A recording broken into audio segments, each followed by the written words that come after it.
जय हिंद फ्रेंड्स। हम लोगों ने करीब 1 से लेकर के 50 तक के क्वेश्चंस देख लिए थे जो कि पेपर 1 के आते हैं। बाकी 51 से लेकर के हमको आगे देखना था जो लाइब्रेरी साइंस पे बेस्ड हैं। सबसे पहला क्वेश्चन इसमें दिया हम लोग क्या करेंगे कि ये जो जितने भी क्वेश्चंस दिए हुए हैं उसको हम एनालाइज करने वाले हैं। तो क्वेश्चंस के आंसर्स पे हम लोग फोकस नहीं करेंगे बल्कि वो क्वेश्चंस क्यों पूछे गए हैं इस पे हम लोग फोकस करने वाले हैं। जैसे कि ये पहला ही क्वेश्चन है कि मराकेश संधि, जो मराकेश ट्रीटी हुआ था, वो किस चीज़ पे फोकस करता है। तो सबसे पहले देखो कितना डीप में जा कर के पूछता है। ये नहीं पूछता है कि it is related to visually impaired person, बल्कि उसके अंदर जाके पूछता है providing access to published work by visually impaired person, मतलब जो जिनको दिखाई नहीं देता, दृष्टिबाधित व्यक्तियों द्वारा प्रकाशित पुस्तकों का अधिगम प्रदान करना। ठीक है, एक्सेस, अधिगम मतलब एक्सेस प्रोवाइड करना। ठीक है, क्या ऐसे व्यक्ति जो ब्लाइंड होते हैं ना, उन लोगों ने ऐसी पुस्तक प्रकाशित किए हों उसका एक्सेस देना। ठीक है। दूसरा, providing access to published works for visually impaired person.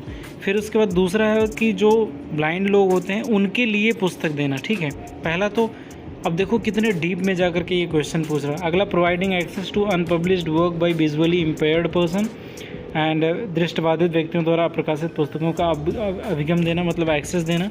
अगला है providing access to unpublished work for visually impaired person. तो मराकेश ट्रीटी तो सब लोगों ने अगर पढ़ा भी होगा और उसने सिर्फ इतना ही पढ़ा होगा कि ये विजुअली इम्पेयर्ड पर्सन के लिए है, तब भी उसका होने वाला नहीं है, जबकि इतने डीप में इसने पूछा है कि ये उन लोगों को पुस्तकें प्रोवाइड करना है, एक्सेस देना है, या उनके द्वारा कुछ लिखा गया है उसको प्रोवाइड करना है, कि क्या चीज़ है। इतना डीप में पूछ रहा है। तो जब भी आप इन सब चीज़ों के बारे में, ट्रीटीज़ वगैरह के बारे में पढ़ो तो प्रॉपर पढ़ो। नेक्स्ट क्वेश्चन है, अब इसका आंसर मैं डिस्कस नहीं करने वाला क्योंकि हम जब दोबारा करेंगे तो आंसर की के साथ करेंगे। इसको प्रीवियस ईयर क्वेश्चन हमें 2-3 बार करना पड़ेगा। तो अभी हम जस्ट एनालिसिस कर रहे हैं कि क्वेश्चंस कहाँ से पूछे जा रहे हैं। तो ये इसलिए भी पूछा गया, अब ये मराकेश ट्रीटी जो है 2013 में आया, लेकिन ये फिजिकली चैलेंज्ड लोगों के लिए है, जिनको दिखाई नहीं देता उनके लिए है। तो फिर ये बहुत ही इम्पोर्टेंट मुद्दा है। अक्सर जो पब्लिक लाइब्रेरीज़ होती हैं, अन्य चीज़ें हैं, उसमें ये ज़रूर पूछा जाता है। अगला देखो, अभी 2021 में सेंसस होने वाला था, तो उससे ये क्वेश्चन पूछ लिया, सेंसस से रिलेटेड थोड़ा सा। Which commission recommended the national census of all libraries. तो यहाँ पे नेशनल सेंसस का रिकमेंडेशन किसने किया था? तो Radhakrishnan commission, Kothari commission, Chattopadhyay commission, national knowledge commission. अब देखो ये 4 कमीशन यहाँ पे आपने पढ़ा, तो इन चारों कमीशंस के बारे में थोड़ा थोड़ा हमें जान लेना ज़रूरी है। तो जब भी हम दोबारा previous year question paper analyse करेंगे तो इसके जो ऑप्शंस दिए हैं, ऑप्शंस बड़े इंपॉर्टेंट होते हैं। ठीक है, तो इन ऑप्शंस के माध्यम से हम लोग पढ़ने की कोशिश करेंगे। अगला है the edition of information as a sector in the information economy 1977 was done by, मतलब द इंफॉर्मेशन इकोनॉमी 1977 में सूचना को क्षेत्र के रूप में किसने जोड़ा, इंफॉर्मेशन को किसने जोड़ा इसमें। ठीक है, तो इसमें दिया है ई मेलप, ई.वी. पोरेट and R M. Hays and M M. Parker. इन चारों में से हमें बताना है। कुछ ऐसे क्वेश्चंस होते हैं, जैसे इस समय इंफॉर्मेशन इकोनॉमी बहुत ज़्यादा फेमस है, बहुत ज़्यादा आगे बढ़ रहा है, मार्केटिंग से लेकर के तमाम चीज़ें, मार्केट मिक्स वगैरह। तो ये एक बहुत ही रिलेवेंट क्वेश्चन है। तो जितने भी क्वेश्चंस पूछे जा रहे हैं ना, वो इररिलेवेंट नहीं है। तो ये भले ही 1977 में आया था, बट ये आज के समय भी बहुत रिलेवेंट है। एमलेस में आपका एक पूरा चैप्टर ही इस पे है। The study of science and codes is called. तो ये जो चिन्ह होते हैं ना, प्रतीक और कूट इसको बोलते हैं, वो उसकी स्टडी क्या कहलाता है? तो ये संकेत विज्ञान, बायोनिक्स, साइबरनेटिक्स एंड आलमेट्रिक्स। तो इसमें हमें बताना है। तो इसमें जो सबसे पहले है, इसमें देखो हिंदी पढ़ोगे तो संकेत विज्ञान ही सीधे बोला है, सीमेटिक्स। तो इस तरह से हम इसको देख सकते हैं। इस तरह से इस तरह से क्वेश्चंस पूछे जा रहे हैं इसमें। अगला है इन विच योर, ये बर्न के बारे में क्या, Berne convention was sign to forbid discrimination against foreign authors and also to establish uniform treatment for protection of copyrighted works. विदेशी लेखकों के प्रति विभेद और के निषेध एवं कॉपीराइट पुस्तकों के संरक्षण हेतु समान व्यवहार स्थापित करने हेतु किस वर्ष बर्न अभिसमय लाया गया। तो बर्न अभिसमय के बारे में हमें प्रॉपर पढ़ना होगा, सिर्फ इसके ऑप्शन तो हमें नहीं रटना होगा, हमें पता ही चल जाएगा। तो इसमें जो बर्न कन्वेंशन आया था ना, वो पहले ऐसा होता था कि ये कॉपीराइट का जो राइट्स है वो विदेशियों को शायद नहीं मिलता था, विदेशी ऑथर्स को, तो उसके बाद मिलने लगा, ऐसा कुछ संबंधित है। तो इसके बारे में आपको सर्च करना होगा।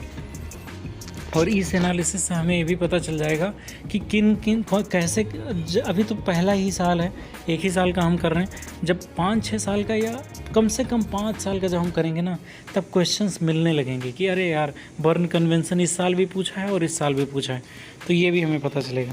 अब देखो इसमें तो डेट भी दिया है, एक तो 1952 दिया है और 1852 दिया है, फिर 1963, फिर 1863। तो इस तरीके से इसने ऑप्शन भी दिया हुआ है। Next is the big 6 model and approach was developed by. तो बिग 6 मॉडल और अप्रोच किसके द्वारा डेवलप्ड किया गया, इसके बारे में हमें बताना है। तो सबसे पहले है एस सेरेफ कुर्बनोग्लू और W Edwards Deming, D Torrington and L Hall और Mike Eisenberg and Bob Berkowitz. तो इस तरह से इनके नाम आप ज़रूर 1-2 बार प्रोनाउंसिएट कर लेना, जिससे थोड़ा सा दिमाग में आ जाए। तो बिग 6 का हमें देखना होगा कि किसने किया था। अब इसमें अगर आता है तो ही आप कर पाओगे, इसमें कोई तुक्का लगने वाला नहीं है। इंपीरियल लाइब्रेरी एक्ट 1902 का प्रवर्तन किसने किया, who promulgated the imperial library act. तो Lord Curzon, Mountbatten, Canning, Dalhousie. तो ये जो माउंटबेटन था तो वो तो 1947 के करीब था, 45-47 में आया था, 42 के बाद ही आया था। तो ये 1902 में तो था नहीं। और जो अन्य हैं इस तरह से आप रिमूव कर सकते हो एक एक करके, ठीक है, तो पता चल जाएगा। और ये जो इंपीरियल लाइब्रेरी एक्ट वगैरह, एक्ट्स वगैरह हमें पढ़ना ही पड़ेगा प्रॉपर तरीके से शुरू से, तो उसमें पता ही चल जाएगा। तो ये बड़ी चीज़ नहीं है। Who use the word information literacy. अब देखो अभी तो ये यहाँ पे हमें ये देखने को मिल रहा ना, अभी उसने पूछा था इंफॉर्मेशन इकोनॉमी, अब ये पूछ रहा है इंफॉर्मेशन लिटरेसी। ये पूछ रहा ना कि वर्ड्स को किसने दिया, ज़्यादातर तो यही है, कन्वेंशन कब हुआ और वर्ड्स को किसने दिया। तो जब भी हम कुछ नया वर्ड देखें इस तरह से, जिसमें इंफॉर्मेशन लिटरेसी हो गया, इंफॉर्मेशन इकोनॉमी हो गया, तो किसने दिया और कब दिया, ये दोनों बहुत ज़्यादा इंपॉर्टेंट क्वेश्चन हमें दिखाई दे रहा है। अब यहाँ पे देखो अगला क्वेश्चन है, Fodor's essential India is. Fodor's essential India क्या चीज़ है, ईयर बुक है, ट्रेवल गाइड है, डिक्शनरी है, और सॉरी डायरेक्टरी है या हैंड बुक है। तो इसके बारे में आपको सर्च करना होगा। हम सारी चीज़ों को याद नहीं कर सकते हैं, लेकिन ज़्यादा से ज़्यादा चीज़ों को गो थ्रू कर सकते हैं। और ऐसा भी नहीं है कि इसमें ऐसे भी कुछ क्वेश्चन है जिसको हमें छोड़ना भी होता, अदरवाइज़ अगर उसी क्वेश्चन में हम फंसे रह गए तो हमारा टाइम वेस्ट हो जाएगा, तो आसान क्वेश्चन छूट जाएंगे। फोर्डर का एसेंशियल इंडिया है क्या चीज़ है, ये हमें बताना है। JSTOR क्या है, जनरल पीरियोडिकल डेटाबेस है या डेटाबेस ऑफ न्यूज़पेपर है, डेटाबेस कॉन्फ्रेंस प्रोसीडिंग्स है, humanities and social sciences periodical database है। तो इसके बारे में हमें जानना चाहिए। तो इस तरह से ये भी पूछ रहा है। अब पीरियोडिकल्स के बारे में इसने पूछना शुरू कर दिया, तो हम ये देख सकते हैं करीब कितना 10 क्वेश्चंस हम लोगों ने एनालाइज़ किया।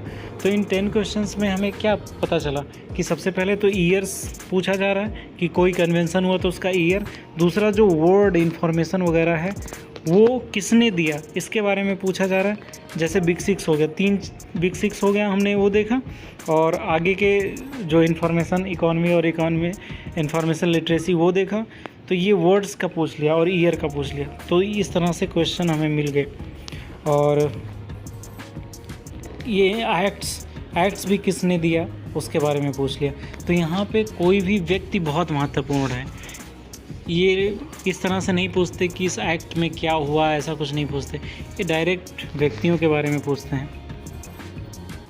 दरअसल ये जितने भी लाइब्रेरी वगैरह का है ये क्लर्कियल वर्क है, तो क्लर्क को बहुत ढेर सारे डेटा याद करने होते हैं, उसको डेटा रटे हुए होने चाहिए। तो सर्विस सेक्टर सर्विस ओरिएंटेड होता है, तो जब भी यूज़र आए तो आपके माइंड में ये सब डेटा होने चाहिए, तो इसीलिए ये लोग इतना पूछते हैं नाम वगैरह लोगों के। अब यहाँ पे है next question, who has classified the documentary source of information into the following category, conventional, neo conventional और नॉन कन्वेंशनल और मेटा डॉक्यूमेंट्स। तो सूचना को 4 के प्रलेखीय स्रोतों को 4 श्रेणियों में किसने बांटा था? तो इसमें है CW Hanson, Louis Shores and Ranganathan, Dennis Grogan. तो इसके बारे में आपको जानना है।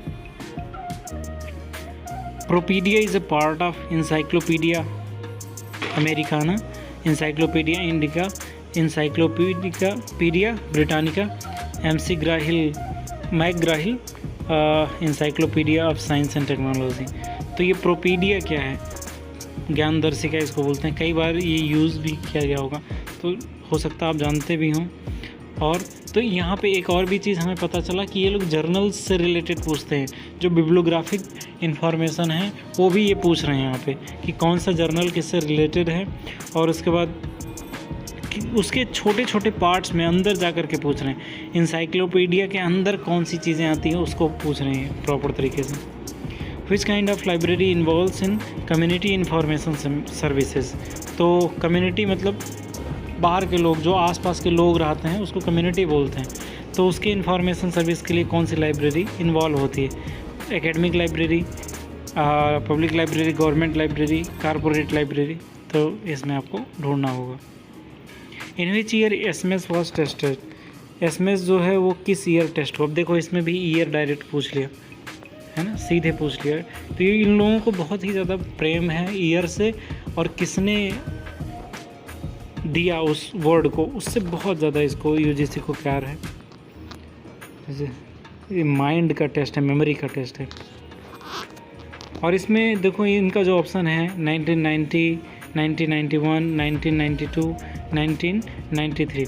तो ये भी है ना कि 1992 में क्या हुआ कि देश में लिबरलाइजेशन, LPG लागू हुआ, तो ज़्यादातर जो विकास हुआ या अन्य चीज़ों का प्रसार हुआ तो ये इस समय हुआ, लेकिन आपने इसको जोड़ लिया। तो इस तरीके से जोड़ जोड़ के करना है। लेकिन ये जो SMS है ये भारत में हुआ कि विदेश के किसी देश में हुआ, तो इस तरह से आपको जोड़ के करना होगा। NIC नेट स्टार्टेड फंक्शनिंग, ये कब हुआ? अब इन्हें NIC नेट के बारे में नहीं जानना है, बल्कि वो कब फंक्शनिंग शुरू हुआ इसके बारे में इन्हें जानना है। व्यक्ति के बारे में नहीं जानना, उसका बर्थडे इन्हें याद रखना है। Who publishes Medline? तो मेडलिन कौन पब्लिश करता है? निस्केयर, एम्स, ICMR और NLM। तो यहाँ पे ऐसे थोड़ा सा हम लोग देख सकते हैं, देखो मेड है ना, मेड मतलब मेडिकल, ऐसा कुछ हो सकता है। तो इस तरीके से हमें ट्रिक्स भी लगाना। मान लो आपको कुछ भी नहीं पता हो तो अब एम्स का तो बहुत कम ही आपने सुना होगा कि एम्स कुछ पब्लिश कर रहा है। हाँ, कुछ पब्लिश करता है, लेकिन ICMR का आपने काफ़ी सुना होगा, ठीक है। तो निस्केयर का भी आपने सोचा होगा। तो इस तरीके से आप थोड़ा सा तुक्का लगा करके, सोच करके ना, ज्वाइंट करके भी क्वेश्चन सॉल्व कर सकते हैं। तो ये जो मेडलिन का है, मैं एक भी आंसर नहीं बताने वाला हूँ, ठीक है। ये सिर्फ एनालिसिस हम लोग कर रहे हैं, नेक्स्ट टाइम हम लोग करेंगे इसके आंसर्स के साथ। इसका आंसर बता के भी क्या है, क्योंकि अगर आप आंसर 1, 2 या 100 आंसर जान भी लोगे क्या होने वाला है। लेकिन जब आप क्वेश्चंस जान लोगे ना, और जब आप उसको पढ़ोगे तो आपका कंसंट्रेशन बहुत बढ़ जाएगा। The notation in colon classification 7th edition comprises, कितने डिजिट्स होते हैं CC में, इसके बारे में बताना है। वो भी 7वें संस्करण में 71, 72, 73, 74। तो इसमें भी डीप में पढ़ना पड़ेगा, क्योंकि ये 70, 65 नहीं दे रहे हैं, बल्कि 71, 72 एकदम साफ।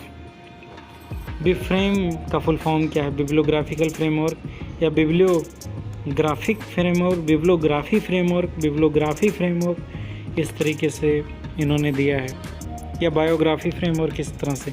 तो इस स्तर पे ये लोग पूछ रहे हैं एकदम डीप में जा कर के, कि अगर आप थोड़ा सा भी कंफ्यूज हो तो ये और भी कंफ्यूज कर दें। ये जब आप सोल वगैरह पढ़े होगे तो इसमें इसका यूज़ हुआ होगा Z 39.14 according to guidelines of NSI या NISO Z 39.4 the recommended length of abstract of words कितने अब्स्ट्रैक्ट का वर्ड कितना होता है। अब्स्ट्रैक्ट होता है समरी। जब आप तो जानते ही होंगे क्योंकि आप UGC देने जा रहे हो, तो फिर इंग्लिश में आपने रिसर्च पेपर लिखा ही होगा डिसर्टेशन, तो उसमें अब्स्ट्रैक्ट भी बनाना होता है। तो कितने वर्ड्स होने चाहिए वो स्टैंडर्ड पूछ रहा है। Which of the following is not a information retrieval model based on the theories and fowls. तो इसमें में से कौन सा रिट्रीवल मॉडल है जो थ्योरी और फॉल्स पे बेस्ड नहीं है? Linguistic model, psychological model, fuzzy logic model, philosophical model. तो ये हमें देखना है। जब आप इस चैप्टर को पढ़ो तो इसको आप प्रॉपर तरीके से ध्यान से देखो। नेक्स्ट इज एग्रोवोक। ये क्या है एग्रोवोक? तो कंट्रोल वोकेबलरी है, क्लासिफिकेशन स्कीम है, कैटलॉग कोड है, फुल टेक्स्ट डेटाबेस है। तो इसके बारे में जानना पड़ेगा। इसमें तो अगर आप या तो जानते हो या तो नहीं जानते हो, इसमें तुक्का क्या लगा सकते हो। एग्रो क्या हो सकता है? एग्रोवोक ऐसा थोड़ा गेस करने पे भी हो सकता है, बट ये RRM Raja Ram Mohan Roy library foundation comes under, किसके अंदर आता है? तो ministry of education culture, ministry of culture government of West Bengal, ministry of education government of West Bengal, GOI। तो कई लोग जल्दी से मिनिस्ट्री ऑफ कल्चर ठोंक आएंगे, लेकिन उन्होंने देखा ही नहीं कि वेस्ट बंगाल लिखा हुआ कि GOI। तो इस तरीके से इन्होंने थोड़ा सा इसमें कमियागिरी किया है।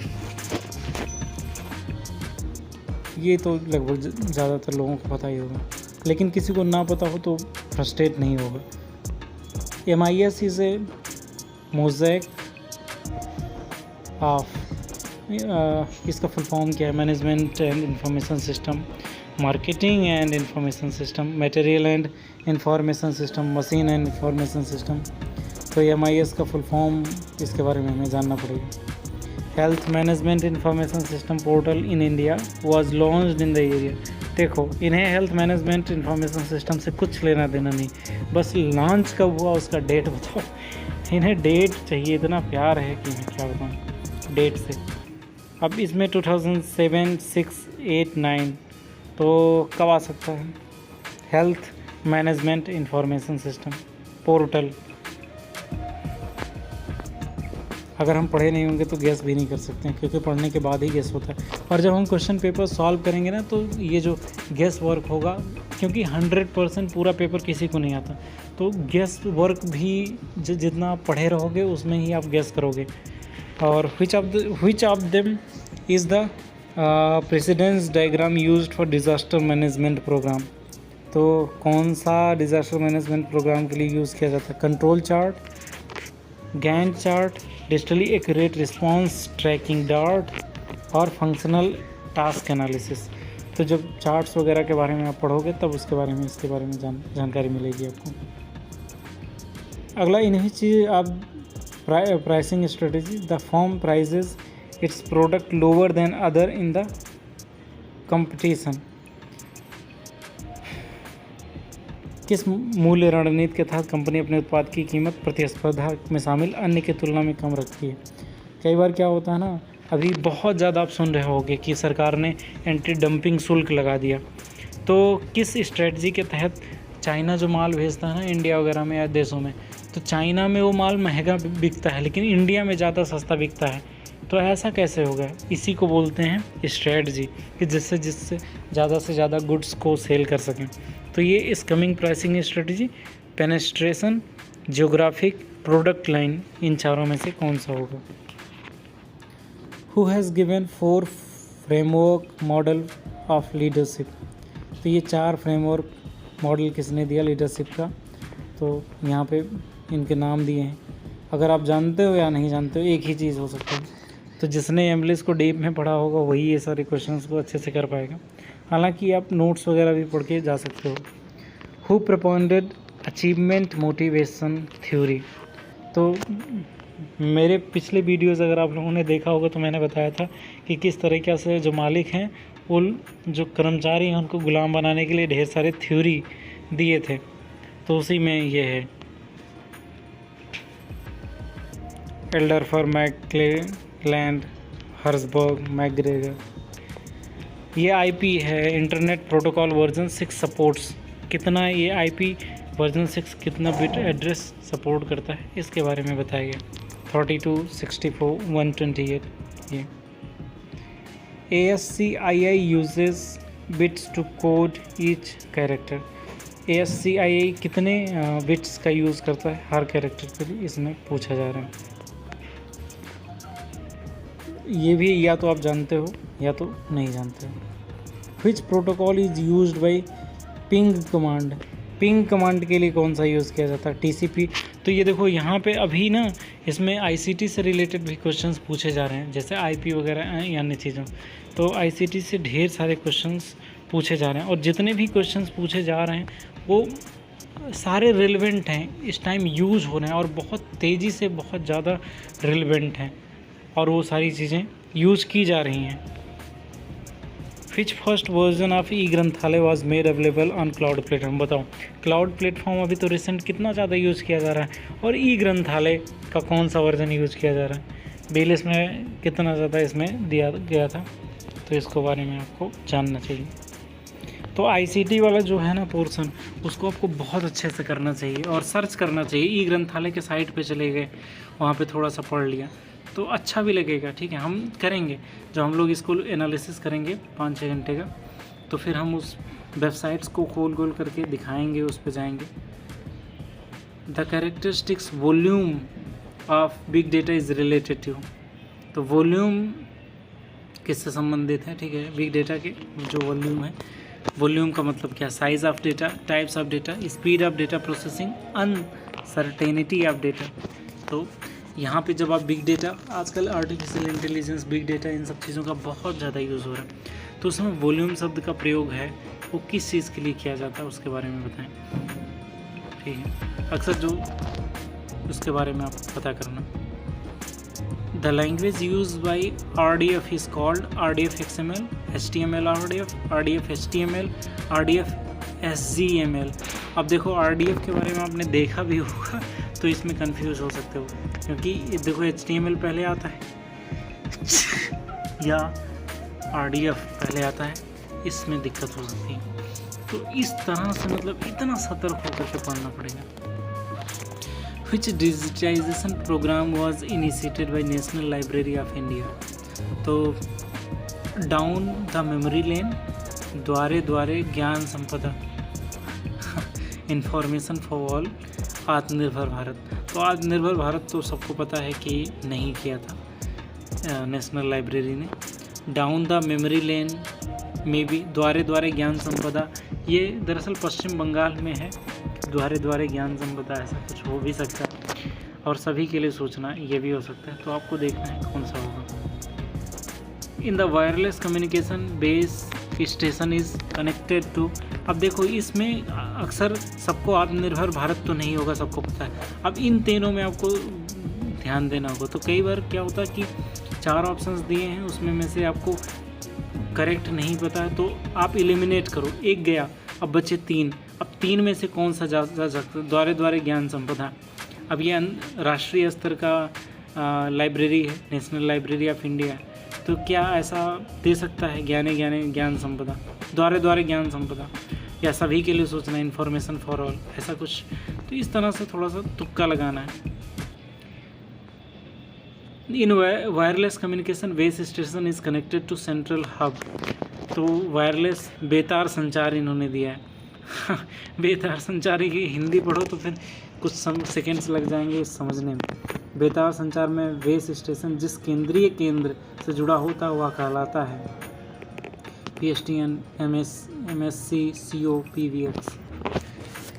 तो किससे जुड़ा होता है वायरलेस? जो सेंट्रल हब होता है उसको क्या बोलते हैं? ठीक है, PSTN। ये सब दरअसल इसका यूज़ भी होता है ना, आजकल लाइब्रेरी को डिजिटलाइज़ किया जा रहा है, तो डिजिटलाइज मतलब ढेर सारे कंप्यूटर्स से जुड़े होंगे, तो इसीलिए ये पूछा जा रहा है, क्योंकि आप आगे चलकर लाइब्रेरियन जब बनोगे तो उससे रिलेटेड आपसे क्वेश्चन पूछा है। आईसीटी से बहुत क्वेश्चन पूछे जाएंगे। The scientific method of research is not based on, पहला है एम्पिरिकल।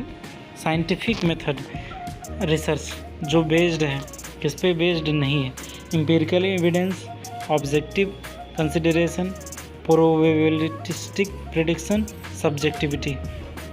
ठीक है, तो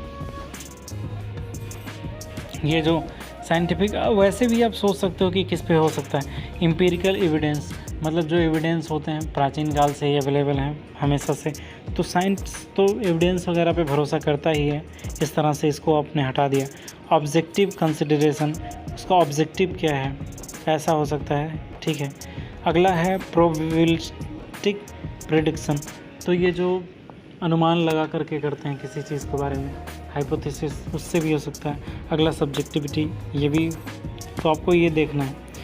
ठीक है, लेकिन शोध पद्धति में ये जो सब्जेक्टिविटी है ना, उसको कई बार उसको थोड़ा सा किनारे रखा जाता है। आपका जो व्यक्तिगत मानना है वो उतना ज़्यादा महत्वपूर्ण नहीं है, जो फैक्ट्स कहते हैं वो ज़्यादा महत्वपूर्ण है। तो ऐसे इस तरह से एलिमिनेट हम लोग कर सकते हैं।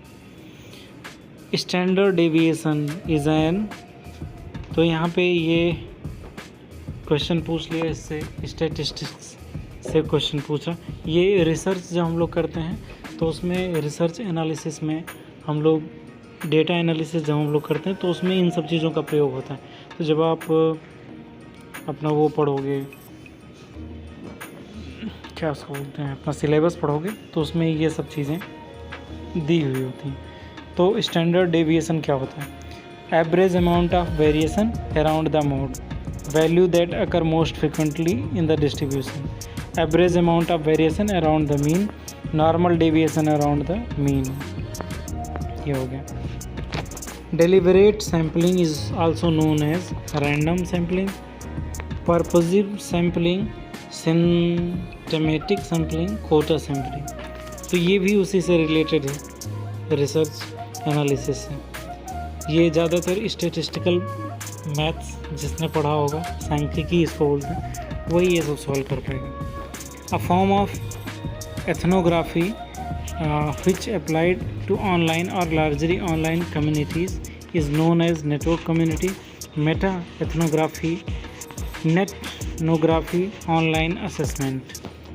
तो मानव जाति वर्णन का एक जो ऑनलाइन प्रकार है वो क्या कहलाता है, इसके बारे में बताएंगे। ठीक है, the national intellectual property rights. अब देखो, इंटेलेक्चुअल IPR इसको बोलते हैं। अब आजकल ना भारत में या दुनिया में बहुत ही ज़्यादा शोध बढ़ रहे हैं, स्टार्टअप वगैरह आप देखते होंगे, लोग नई नई चीज़ें बनाते हैं। तो फिर ये राइट्स IPR बहुत पुराना है, नया चीज़ नहीं है। तो लेकिन डिजिटल दुनिया के इस युग में इसका जो वैल्यू है बहुत ज़्यादा बढ़ गया है।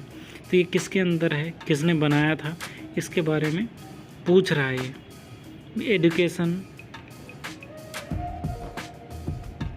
Ministry of commerce, industry, information and broadcasting, department of industrial policy and promotion. देखो कितना हिसाब से इसने दिया है ना कि आपको पूरे में कन्फ्यूज़न हो जाए। अब इसमें मिनिस्ट्री ऑफ कॉमर्स और इंडस्ट्री भी इसने दिया है, department of industry policy and promotion दोनों दे दिए। और कुछ लोग सोचते होंगे ये IPR वगैरह क्या है, कोई किताब उताब लिखेगा उससे संबंधित है, तो इसमें मिनिस्ट्री ऑफ एजुकेशन आ गया। और उसके बाद कुछ लोग बोलेंगे PIB वगैरह का मुद्दा हो सकता है, तो उन्होंने ब्रॉडकास्टिंग कर सकते हैं। तो इसमें 2 मिनिस्ट्रीज़ ने मिल करके बनाया। अब देखो ये ऑप्शन से पता चल रहा है, तो इस तरह से आपको ध्यान देना है। मुझे लगता है कि इंग्लिश वाला ज़्यादा आसान है तुलनात्मक रूप से हिंदी में, कुछ लोगों को हिंदी में आसानी हो सकती है। According to Goodman, the information life cycle includes design and creation of records, restructuring of records, circulation, access, loan, use, marketing. तो इसमें जो हिंदी में गुडमैन के अनुसार 4 चीज़ों का शामिल इसने किया सूचना के जीवन चक्र में। सबसे पहले अभिलेखों की डिज़ाइन सृजन, फिर उसका संरक्षण और उसके बाद परिचालन, उपयोग, विपणन। तो दरअसल इसमें एक साइकिल इसने बताया था, ठीक है। तो सबसे पहले हम लोग क्या करते हैं, एक रिकॉर्ड बनाते हैं, डिज़ाइन करते हैं, बनाते हैं, फिर उसको रिस्ट्रक्चर उसको करते हैं, फिर सर्कुलेट, एक्सेस करते हैं, यूज़ में लाते हैं, फिर उसकी मार्केटिंग करते हैं। तो उसमें कौन कौन से शामिल हैं, ठीक है। तो इस तरह से लोगों के, अब पहली बार इसने क्वेश्चन पूछा कि गुडमैन का जो सूचना चक्र है उसके बारे में इसने पूछा। ये नहीं पूछा कि गुडमैन ने सूचना चक्र कब दिया। तो ये भी देखो क्वेश्चन इसने बदल दिया। कई बार उसके बारे में पूछ लेता है, ये भी पूछ सकता था कि सूचना जीवन चक्र में वो किसने दिया था, तो गुडमैन ने दिया था। तो ये हो गया। तो अब देखो PIQ एनालिसिस का ये फ़ायदा होता है कि क्वेश्चन के टाइप्स किस तरह से पूछे जा सकते हैं। अब कुछ लोगों ने 2 क्वेश्चन पढ़ा शुरुआत में और भाग गए, वीडियो नहीं देखे, तब उन्हें लगेगा कि सर चलो जल्दी डेट रट डालो। उन्होंने डेट ही पूरा रट डाला, अब उसके अंदर का कुछ पढ़ा नहीं, तो बेहोश हो जाएंगे फिर।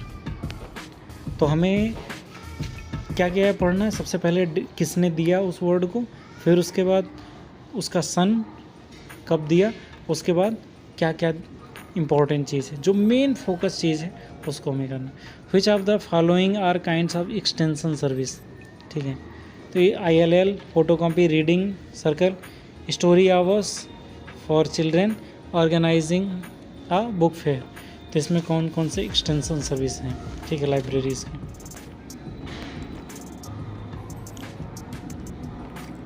विच of the following are the products or services of INFLIBNET. अब देखो इन्फ्लिपनेट वगैरह का बहुत ज़्यादा प्रयोग होने लगा, क्योंकि अभी जैसे जैसे लाइब्रेरीज डिजिटाइज्ड हो रही हैं तो लोग सोच रहे हैं कि आपस में सब जुड़े रहें और किसी को दिक्कत ना हो। तो इसमें बताना है कि कौन कौन से प्रोडक्ट हैं इन्फ्लिपनेट के। शोध शुद्धि, ये प्लेगरिज्म चेक करने के लिए प्रयोग किया जाता है। और विद्यानिधि, विद्यामित्र, इंडकैट, ठीक है। ये तो आप रट ही लेना यार, क्योंकि बहुत इंपॉर्टेंट होता, वैसे भी आपके जीवन में बहुत काम आने वाली है। The core collection of web of science includes. Web of science में कौन कौन से इसके कोर कलेक्शंस हैं, इसके बारे में इसमें 4 कुछ ऑप्शंस दिए हैं। Science citation index expanded, social sciences index, citation index, arts and humanities. अब देखो आर्ट्स एंड ह्यूमैनिटीज़ और सोशल साइंसेज ये दोनों अलग अलग हैं। कई बार दोनों लोग सोचते हैं सब एक ही है। जस्ट पानी P low. Next is agricultural, biology and environmental science. तो ये वेब ऑफ साइंसेज में क्या क्या चीज़ें आती हैं। अब देखो जो इन्वायरमेंट है ना, इन्वायरमेंटल साइंस इसको बोला जाता है। एग्रीकल्चरल भी साइंस के अंदर आने लगा, और बायोलॉजी तो साइंस है ही। तो इसमें वेब ऑफ साइंस के अंदर क्या क्या चीज़ें आती हैं ये आपको ध्यान देना होगा। और ये इसको भी सोशल साइंस बोलते हैं। तो कुछ लोग वेब ऑफ साइंस में सिर्फ ए वाला ही टिक कर सकते हैं, बट इसमें 3 आपको चेक करना है, ठीक है।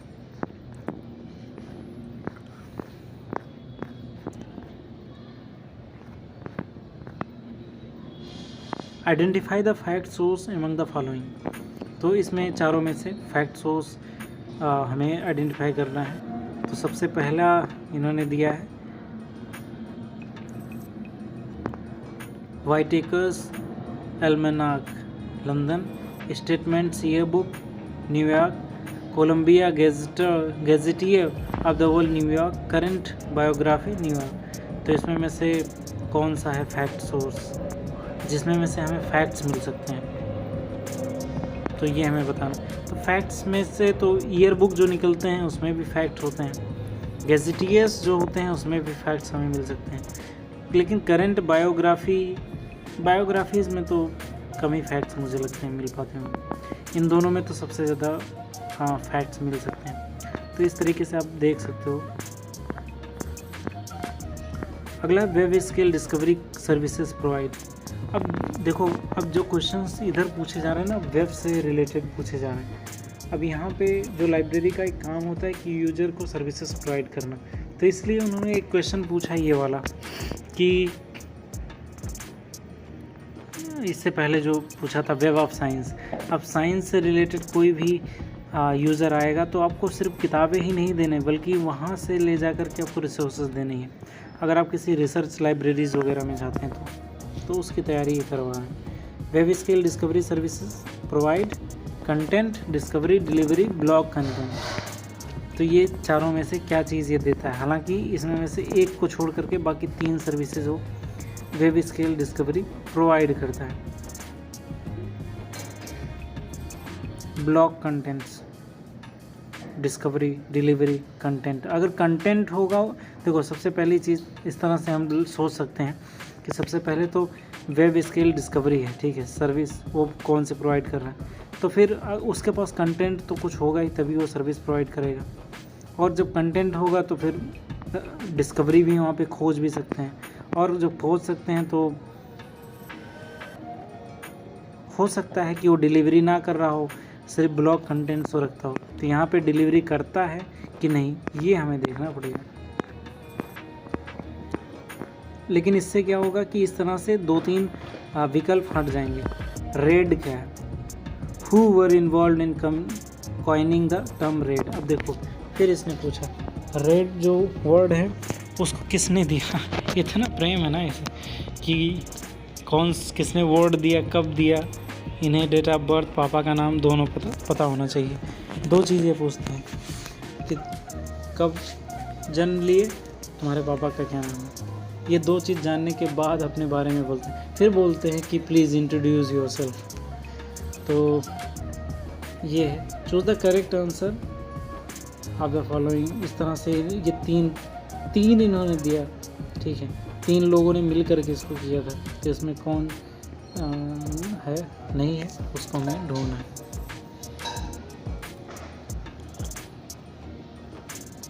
अगला है the object oriented program is based on the following principles. तो the object oriented program is based on the following principle. तो ऑब्जेक्ट ओरिएंटेड प्रोग्राम किस प्रिंसिपल पे आधारित है? सबसे पहले inheritance and encapsulation, data abstraction, data filter, ठीक है। ऑब्जेक्ट ओरिएंटेड प्रोग्रामिंग लक्ष्योन्मुख क्रमादेशन भाषा। तो ऑब्जेक्ट ओरिएंटेशन प्रोग्रामिंग तो ऐसा प्रोग्रामिंग जो किसी एम को, किसी ऑब्जेक्ट को पूरा करने के लिए बनाया गया हो, वो किस पे आधारित हो सकता है?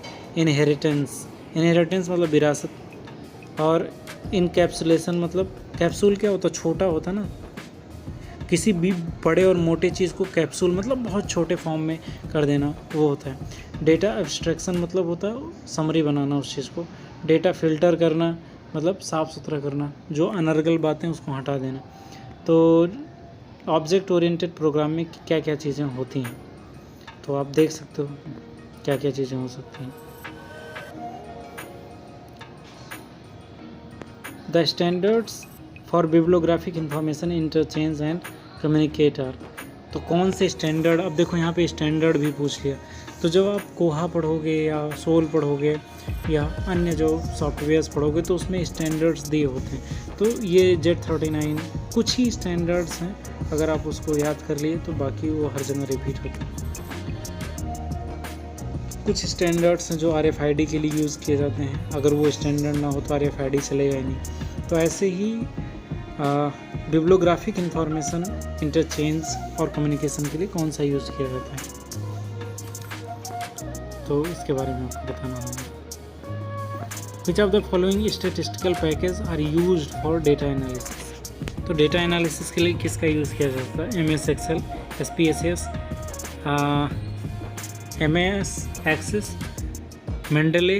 आखिर कितना खूबसूरत दिया है ना, इसके बारे में तो काफ़ी लोग जानते होंगे। तो MS Excel वगैरह पे आप लोगों ने काम किया ही होगा, MS Access पे भी किया होगा। तो इसमें स्टैटिस्टिकल पैकेज, ठीक है, जैसे वो सांख्यिकीय डेटा जो होता है ना उसको एनालिसिस किया जा सके, उसके लिए कौन सा सॉफ्टवेयर यूज़ किया होगा। तो एक्सेल तो सारे लोग ही जानते होंगे, बाकी मेंडले वगैरह आपने यूज़ किया होगा तभी आप इसका आंसर दे पाओगे, वरना कन्फ्यूज हो। यूज़ कर लो अच्छा सॉफ्टवेयर। देखो ये भी है ना, इसका प्रीवियस ईयर क्वेश्चन करने का, इतने सॉफ्टवेयर्स के बारे में भी आपको पता चलेगा कि यार MS Excel, SPSS। अब जाके आप जिसने कभी SPSS नहीं सुना वो जा कर के सर्च करेगा, अच्छा SPSS, मेंडुले आर, तो उससे पता चलेगा कि ये कितना इम्पोर्टेंट चीज़ है, कितना खूबसूरत चीज़ है। और अगला which of the following are true of slip या क्लिप, क्या बोलेंगे, स्लिप। तो स्लिप के बारे में क्या सही है? सबसे पहले formerly known as slip, formed in 2002, publishes LISA, headquarter at London. अब देखो इन्होंने पूरा ही इंट्रोडक्शन पूछ लिया, विकिपीडिया उठा लिया इन्होंने। तो सबसे पहले पापा का नाम, कब इन्होंने जन्म लिया, ये किसने, कहाँ पे जन्म हुआ, ये सारी चीज़ें इन्होंने पूछ लिया। तो अब यहाँ पे हमारा चेंज हो गया कि किसी टॉपिक के बारे में हमें सबसे पहले जानना कब जन्म हुआ, उसके पापा का नाम क्या है, मतलब who is the father of that concept. Next is which topics they had covered in that, तो उसके बारे में। उसके बाद हेडक्वार्टर के बारे में भी जानना हमें। और उससे पहले अगर पहले अगर उसका कोई दूसरा नाम रहा हो तो उसके बारे में भी जानना ज़रूरी है।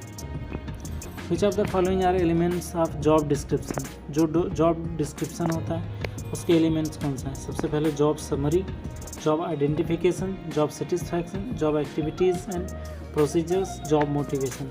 तो जॉब डिस्क्रिप्शन जब आप लिखते हो तो उसमें कौन कौन सी चीज़ें उसमें शामिल की जानी चाहिए, इसमें बता रहे हैं, ठीक है। जो आपका कार्य है, जो आपने काम किया है उसके बारे में, कि काम जो आपने किया है उसका सारांश, अभिज्ञान, संतुष्टि, प्रक्रिया, इन सब चीज़ों के बारे में। विच of the following provide cloud based कोहा टू द लाइब्रेरीज, कौन इन चारों में से है जो क्लाउड बेस्ड कोहा प्रोवाइड करता है? DuraSpace, LibLime, Amazon, informatics. तो ये आपको देखना है, दो ऐसे हैं जो प्रोवाइड करते हैं, ठीक है। अब जब भी आप इसको पढ़ोगे ना क्लाउड वाला, तो आपके दिमाग में ये आ ही जाएगा। अगर नहीं आ रहा तो आपने PIQ को ठीक से नहीं किया। हाँ, expert system developed for rendering reference service. तो रेफरेंस सर्विस के लिए कौन सा एक्सपर्ट सिस्टम डेवलप किया गया? सबसे पहले पॉइंटर, प्लेक्सस, हैमलेट, पैंडोरा। तो ये इसमें में से दो सही हैं।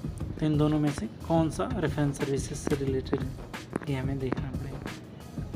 केमिकल अब्स्ट्रैक्ट इंक्लूड, सबसे पहले केमिकल अब्स्ट्रैक्ट में क्या क्या चीज़ें आती हैं? सबसे पहले author index, keyword index, patent index, region index, publisher index. तो इन चारों में से कौन कौन सी चीज़ें आएंगी जो केमिकल अब्स्ट्रैक्ट के अंदर आएंगी, ठीक है। जब हम अब्स्ट्रैक्ट बनाते हैं तो इन सब चीज़ों में से कौन सी आती हैं? और इसमें सिर्फ 3 ही सही हैं, ठीक है।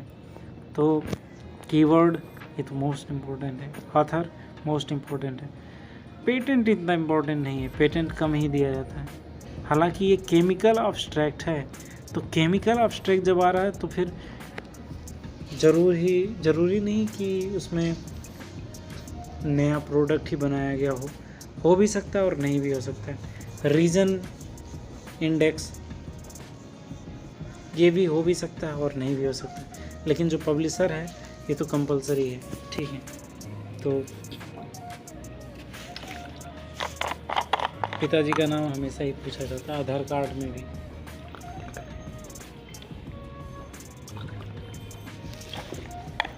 वीडियो लंबा है तो बीच बीच में मैं पानी पी लेता हूँ और थोड़ा सा सांस भी ले लेता हूँ। हालांकि मैं इसकी स्पीड दुगनी कर दूंगा या 1.5 गुनी कर दूंगा। Primary role operators used in PRECIS किस चीज़ के लिए यूज़ किया जाता है, ठीक है। असेंबली की system action, reformer of transitive action, part और प्रॉपर्टी। तो प्रीसिस निम्नलिखित प्राथमिक भूमिका संचालन प्रयुक्त होते हैं। हिंदी तो भैया बड़ा खतरनाक है। Which of the following statement are correct in the terms of PPBS? तो combines program budgeting and performance budgeting. तो ये किस चीज़ के लिए सही है? Scientific approach of budgeting, formula is used, incremental budget approach. तो ये एक चीज़ तो फिक्स हो गया कि ये बजट से रिलेटेड है, ठीक है। अब ये देखना है कि ये PPBS किस चीज़ के लिए है। तो जिसने बजट के टाइप्स पढ़े होंगे वो लगा देगा, जिसने नहीं पढ़े होंगे वो तुक्का के चक्कर में फंसे रहेंगे। Which of the following are associated with TQM, तो कौन कौन सी चीज़ें TQM से रिलेटेड हैं?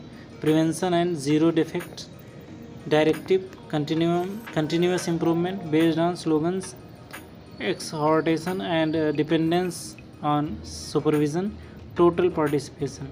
तो इसमें में से कितनी चीज़ें TQM से जुड़ी हुई हैं? ठीक है, हिंदी में भी दिया निवारक एवं शून्य त्रुटि, निर्देशात्मक सतत सुधार, स्लोगन प्रबोधन पर आधारित पर्यवेक्षण। मुझे लगता है कि लाइब्रेरी साइंस में अगर आप जा रहे हो तो आपको अंग्रेज़ी आनी ही चाहिए, क्योंकि जितने भी रिसर्च लाइब्रेरीज़ हैं वहाँ पे हिंदी में एक शब्द का भी लिखना नहीं होता, एक भी शब्द नहीं लिखना होता हिंदी में, सारा चीज़ अंग्रेज़ी में लिखना होता है, तो फिर दिक्कत होगी। इवन एकेडमिक लाइब्रेरीज़ में भी ज़्यादातर चीज़ें अंग्रेज़ी में ही लिखनी होती हैं। BIOSIS provides information services to, BIOSIS किसको इंफॉर्मेशन सर्विस देता है? Social science, engineering, biology. तो देखो इसमें बायो शब्द का प्रयोग किया गया, सिस। ठीक है, तो इस तरीके से जब भी आप पढ़ो तो इसको तोड़ करके और थोड़ा सा जोड़ करके पढ़ो तो आपको मज़ा आएगा। The qualities of good notation are, good notation का, अच्छे नोटेशन की क्वालिटी क्या होती है, इसके बारे में हमें जानना है। Just wait for few seconds.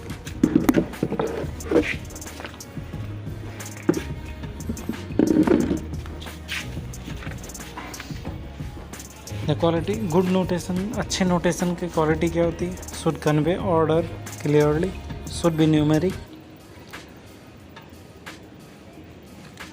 should be hospitable to new subjects, should be alphabetic, should be mnemonic। तो इसके बारे में आपको पढ़ना पड़ेगा कि नोटेशन क्या होता है। सबसे पहले ये तो जानो कि नोटेशन क्या होता है, कहाँ यूज़ होता है। तो आपने जब क्लासिफिकेशन पढ़ा होगा तो ये सब चीज़ें अच्छे से पढ़ी होंगी, तो उसमें आपको पता चलेगा। The main objective of research, research का सबसे पहला ऑब्जेक्टिव क्या है? To gain familiarity with phenomenon, to test the hypothesis of casual relationship between variables, to get a research degree, to get professional benefits, to portray accurately the characteristics of an individual. तो जब आप research वाला paper पढ़ोगे तो उसके objective को भी ध्यान देना है कि उसका ऑब्जेक्टिव क्या है, तो इसमें आपको पता ही चल जाएगा। अब यहाँ पे जिसको दिया है to get professional benefits, to get research degree, तो रिसर्च डिग्री के पाने के लिए कोई नहीं करता रिसर्च, उसका ऑब्जेक्टिव ये नहीं होता कि आप रिसर्च डिग्री पा जाओ। ठीक है, तो ये आपको फंसाने के लिए दे देते हैं answer. The characteristics of hypothesis, जब आप अपना रिसर्च पेपर लिख रहे होगे तो उसमें हाइपोथेसिस हमें करके चलना होता है कि हम ये अनुमान लगा लेते हैं, फिर उसके बाद में पता चलता है कि अनुमान अगर सही निकला तो हम लिखते हैं कि हैंस प्रूव्ड और हाइपोथेसिस करेक्ट। तो हाइपोथेसिस का कैरेक्टर क्या होता है? तो सबसे पहले क्लियर और प्रिसाइज। ये अगला, it should be state the relationship between variables, it should explain the earlier study results.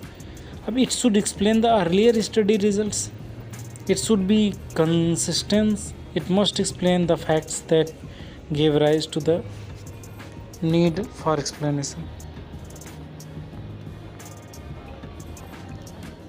Which of the following describes special library?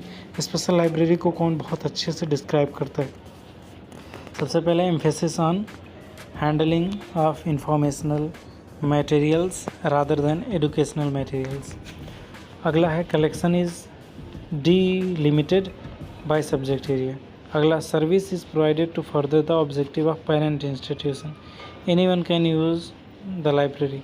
अब स्पेशल लाइब्रेरी है तो सब लोग कैसे यूज़ कर सकते हैं, है ना? तो अगर डी गलत है तो फिर ये तीनों ऑप्शन अगर मान लिया, ठीक है, मैं आंसर नहीं बता रहा हूँ किसी चीज़ का। तो अगर मान लो डी गलत है तो दूसरा तीसरा चौथा तीनों गलत हो गए, सिर्फ ए सही है। तो हमें ध्यान ही नहीं देना है कि तीनों, एक गलत पकड़ गया तो फिर ऑप्शन हट जाएंगे। ये खूबसूरत होता है। Content management system possess following characteristics. Content management system में कौन कौन से कैरेक्टरिस्टिक्स होते हैं? सबसे पहला, it is a static system. अगला, provides an interface for content providers to add their content. अगला है, knowledge of HTML is not mandatory, it holds only unstructured data.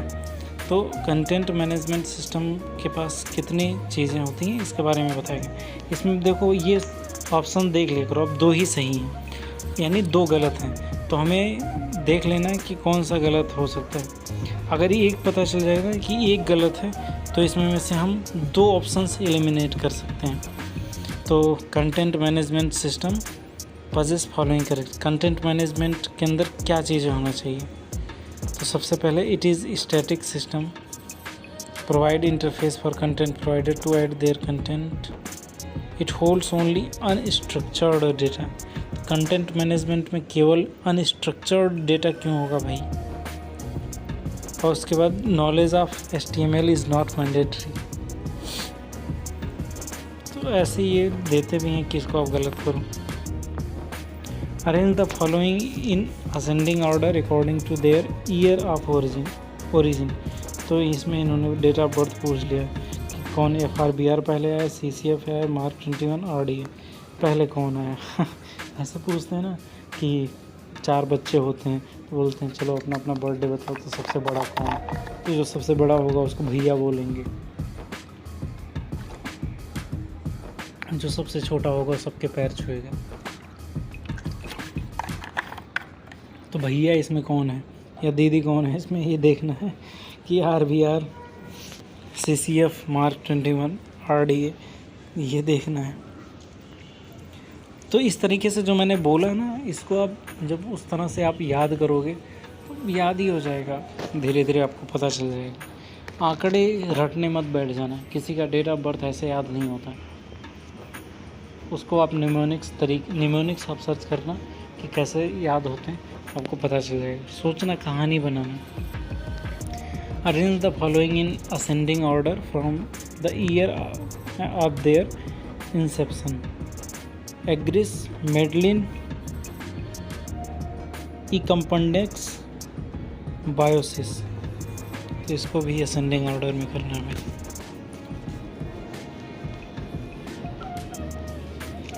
Arrange the public library act as per their year of enactment in ascending order. अब देखो इसमें सब में यार, अब acts में भी, एक्ट्स तो पढ़ो ही प्लस उसके ईयर को भी आप जानो, ठीक है। तो ये बहुत ज़्यादा, आप देखो ईयर पे इतने क्वेश्चन पूछ लिया इन्होंने, ईयर पे इतने क्वेश्चन पूछा है। उसमें असेंडिंग डिसेंडिंग ऑर्डर भी ईयर पे आधारित है और कई क्वेश्चन इन्होंने पूछा, इसमें सब ईयर, ये भी ईयर पे पूछ लेते। Logical steps involve in providing SDI should be. Logical steps involve in providing SDI should be. तो SDI को जो हम लोग प्रोवाइड करते हैं तो उसमें लॉजिकल स्टेप कौन कौन से इन्वॉल्व होते हैं वो हमें बताना होता है, ठीक है। Feedback, notification, user profile, database matching, सारा ही 5 है। अच्छा,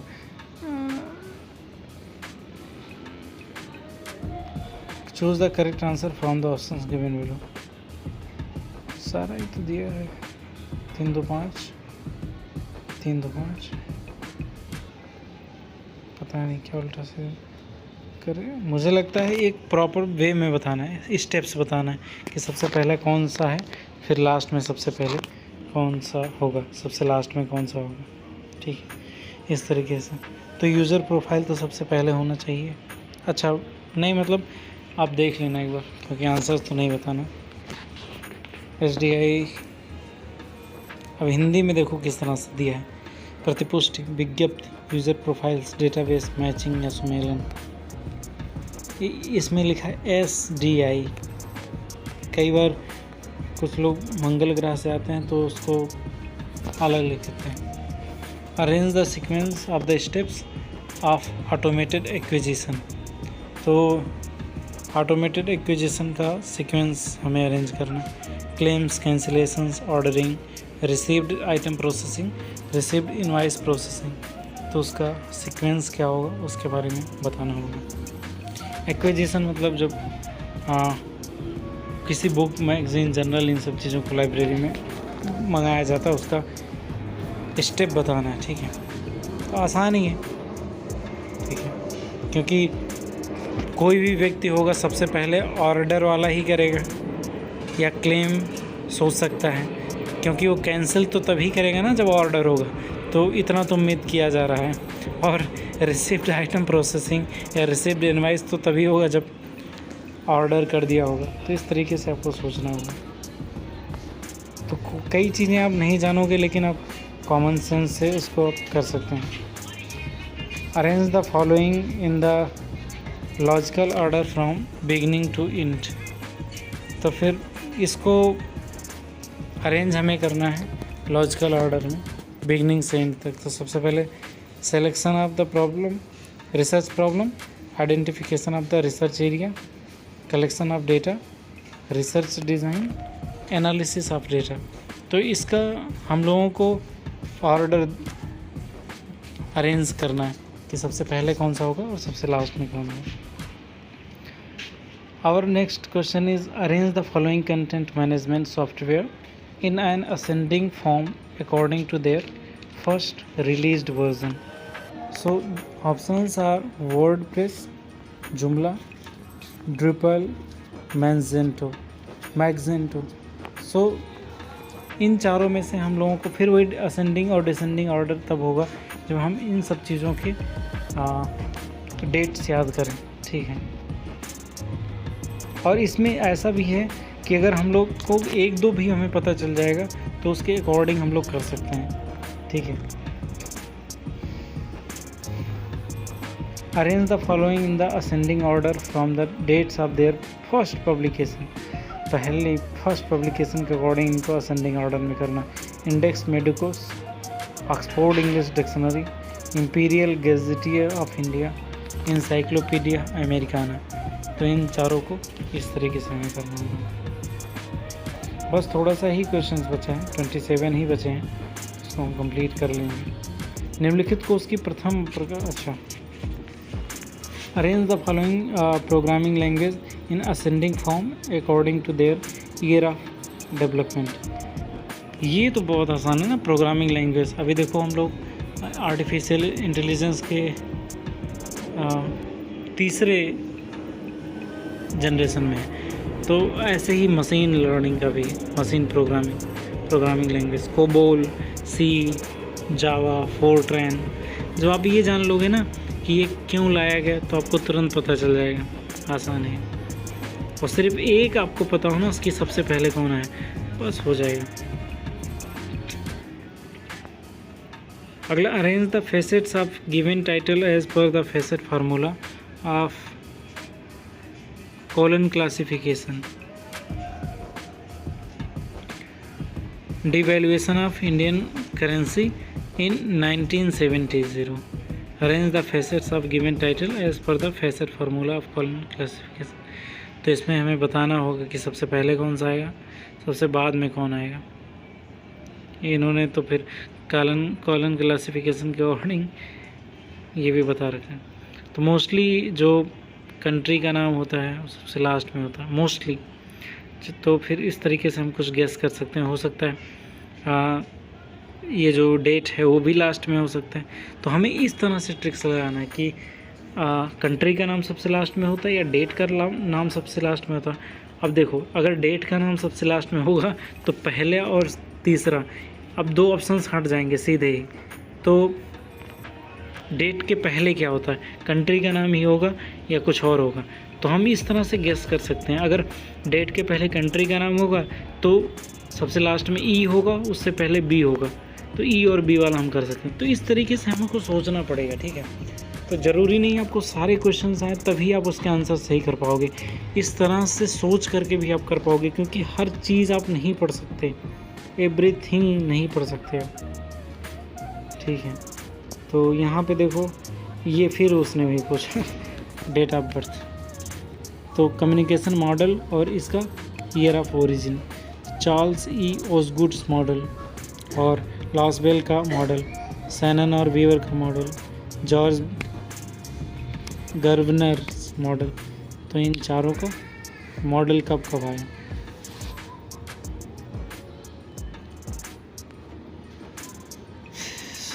सैनन बीवर ने तो पहले ही दे दिया था और इनका आसान था।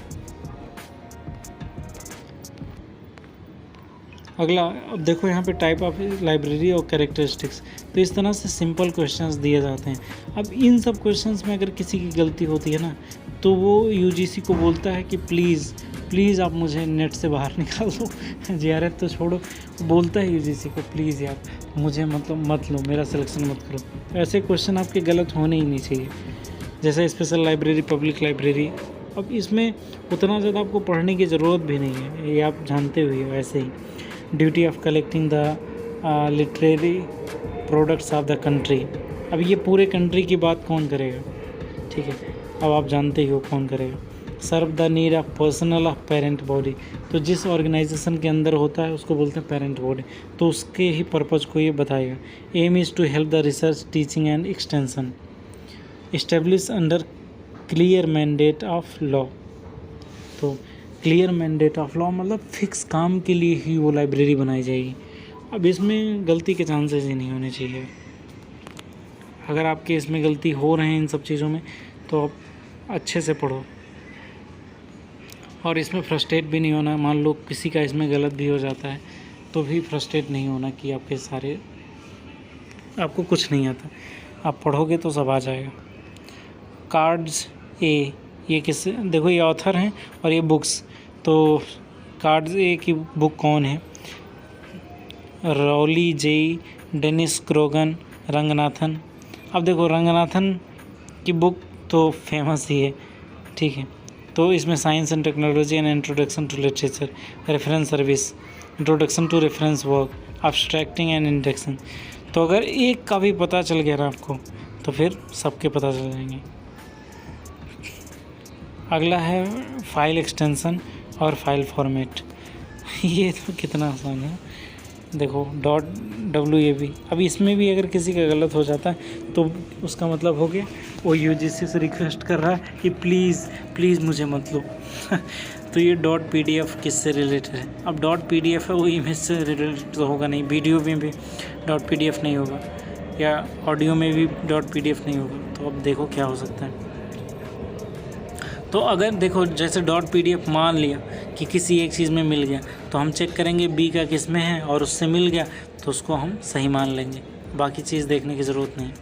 क्योंकि हो सकता है .wav, .pcd, .csnd आपको नहीं पता हो, लेकिन .pdf तो आपको पक्का पता होगा, ये फिक्स है। तो इस तरीके से आपको एक अगर पता हो तो पूरा पता चल जाएगा।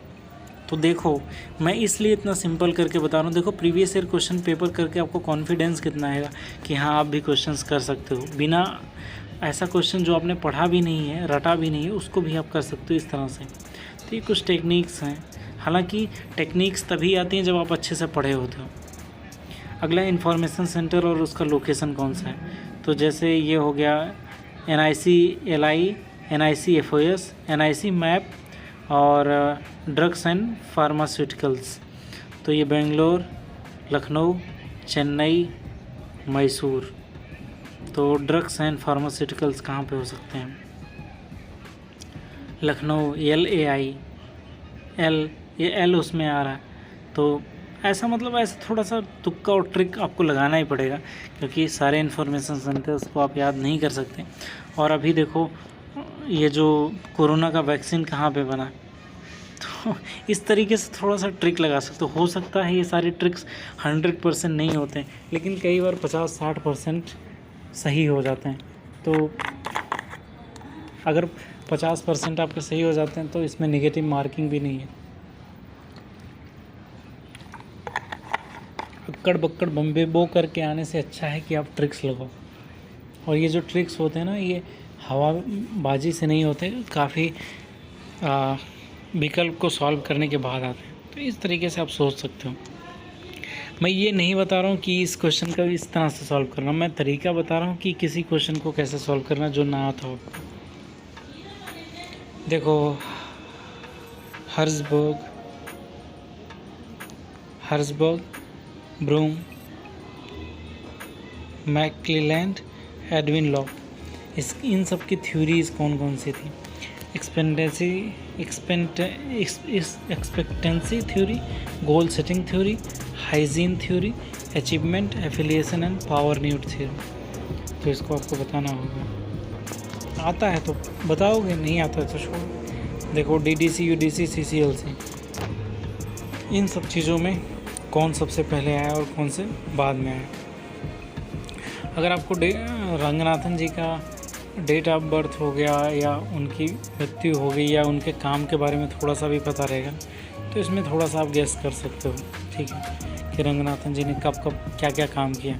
तो सीधे पता चल जाएगा कि रंगनाथन जी ने सीसी दिया तो 1876 तो नहीं आएगा ऐसे पता चल जाएगा, ठीक है। तो ये कुछ इस तरह से सोच करके भी हम कर सकते हैं।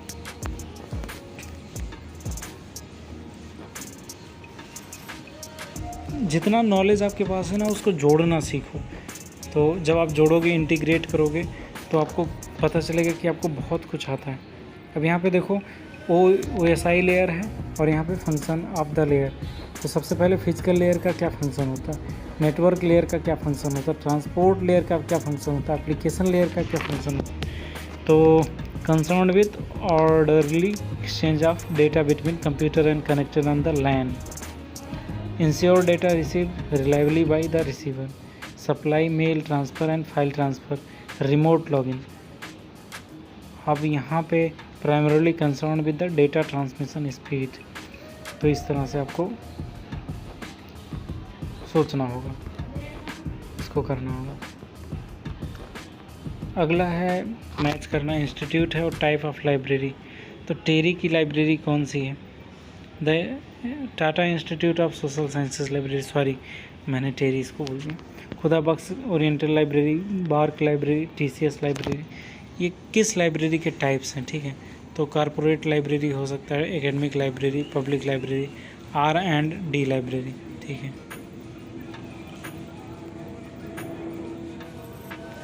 तो इसमें में से अगर एक भी आपको पता चलेगा ना, तो आपको तुरंत पता चलेगा।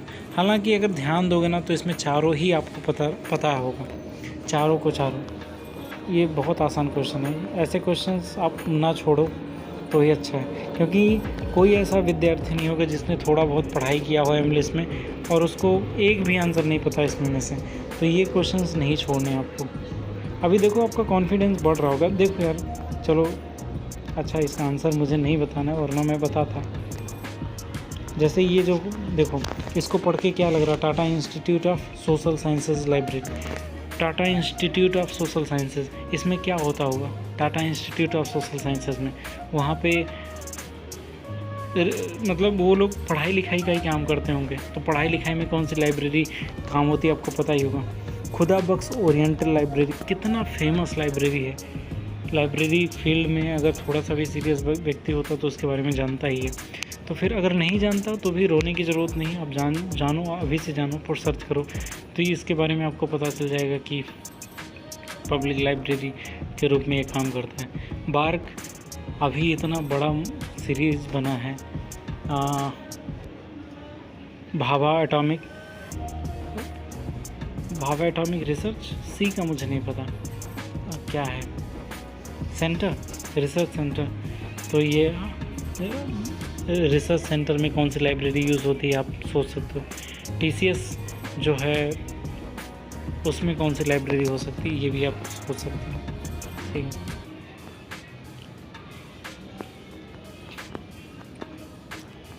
अगला है analysis of historical records, analysis of documents, non participant direct observation, participant observation. तो इसमें इसका प्राइमरी टेक्निक्स क्या होता है, एक तो मेथड है, उसका टेक्निक क्या है।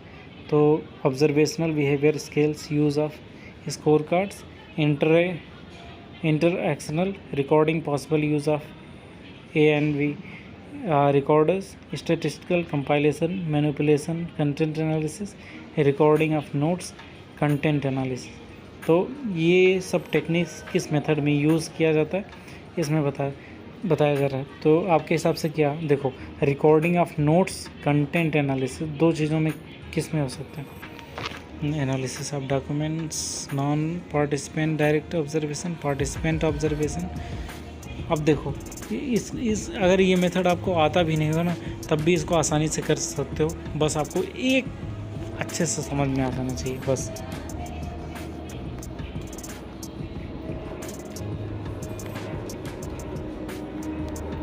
अब देखो ये स्टेटमेंट टाइप के क्वेश्चन भी पूछे जाते हैं।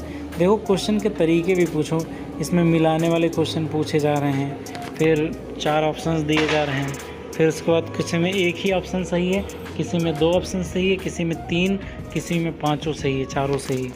इस तरह के क्वेश्चन पूछे जा रहे हैं। अब स्टेटमेंट दिया, natural language is developed for communication of ideas among human beings and indexing language is uncontrolled language. अब इसमें इन दोनों में करेक्ट कौन है ये हमें बताना है।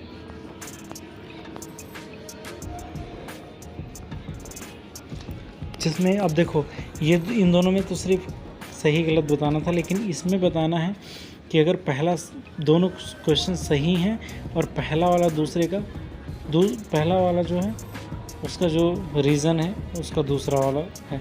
तो cloud computing is facilitating the libraries for pooling the resources. ठीक है, resource pooling has helped the libraries to share skill man power in the cloud. अब हमें पता होगा कि क्लाउड स्टोरेज क्या होता है या अन्य चीज़ें क्या होती हैं, तभी आप इस क्वेश्चन को कर पाओगे अच्छे से।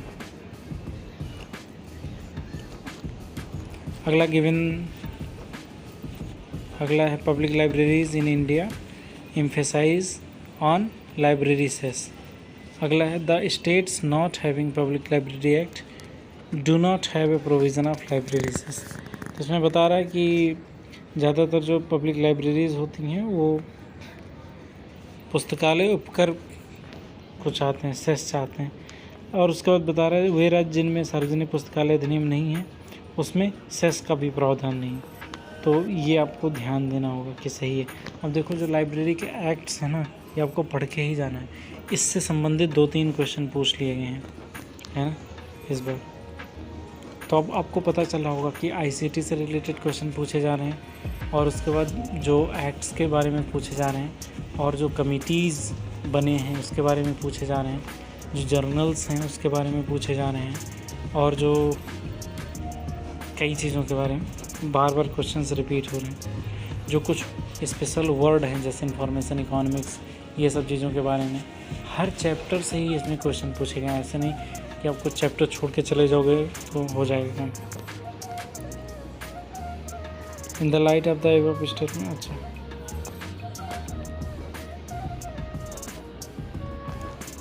ये भी AR वाला क्वेश्चन है। सिर्फ 11 क्वेश्चन बचे हैं, उसको देख लेते हैं लोग। वन इज़ लेवल्ड एज, अगला है a vibrant intellectual property ecosystem is asset for intellectuals. ये देखो IPR वाला 2 क्वेश्चन पूछ लिया गया है, और IPR और कॉपीराइट मिला करके 3-4 क्वेश्चन पूछे गए। सोचो कितना इम्पोर्टेंट टॉपिक है। तो IPR protects the rights of the creation of misuse. देखो 4 क्वेश्चन IPR और कॉपीराइट से पूछ लिया गया। कितना बेहतरीन तरीके से उस टॉपिक को करना आप सोच सकते हो।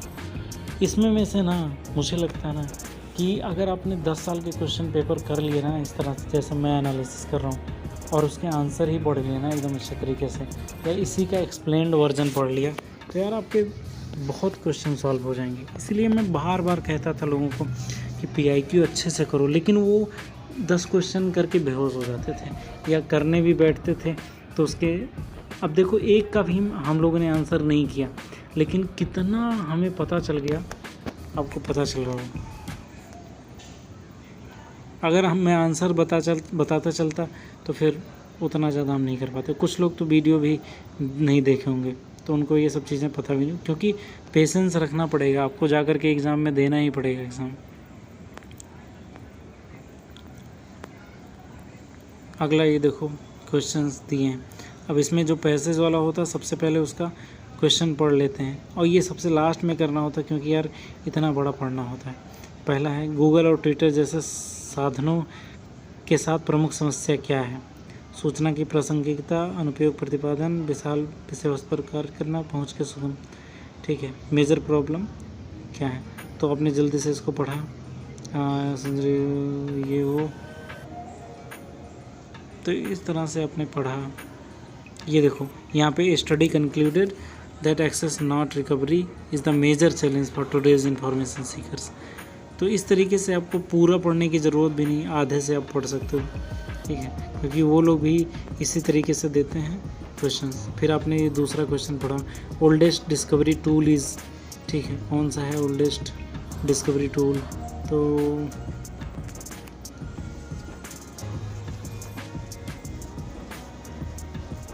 इस तरीके से आपको पढ़ना पड़ेगा तो आपको पता चलेगा।